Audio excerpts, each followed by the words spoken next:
আপনি কি জানেন জাপানের ওকিনাওয়া দ্বীপে মানুষ এতদিন বাঁচে কেন? কারণ তারা জানে তাদের জীবনের উদ্দেশ্য কি। এই উদ্দেশ্যকে ওরা বলে ইকিগাই, অর্থাৎ যার জন্য আপনি সকালবেলা ঘুম থেকে উঠতে চান। আমরা যখন ছোট ছিলাম তখন প্রশ্ন ছিল, বড় হয়ে তুমি কি হতে চাও? কিন্তু ইকিগাই বলে তুমি কে, তুমি কি ভালোবাসো, তুমি কি করতে পারো, আর তুমি কি দিয়ে অন্যকে সাহায্য করতে পারো। এই চারটি প্রশ্নের উত্তরে লুকিয়ে আছে জীবনের আসল মানে। বইটা বলে টাকা, খ্যাতি বা স্ট্রেসফুল সাফল্য নয়, বরং ধীরে ধীরে উপভোগ করে বাঁচা, ছোট ছোট কাজেও আনন্দ খোঁজা, এটাই শান্তির আসল সূত্র।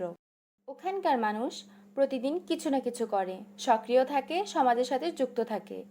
ওরা অবসর নেয় না, কারণ ওরা কাজকে ভালোবাসে। ওরা ছোট ছোট ব্যাপারে আনন্দ খোঁজে। সেই জন্যই তারা 90 থেকে 100 বছর বয়সেও সুস্থ, হাসি খুশি।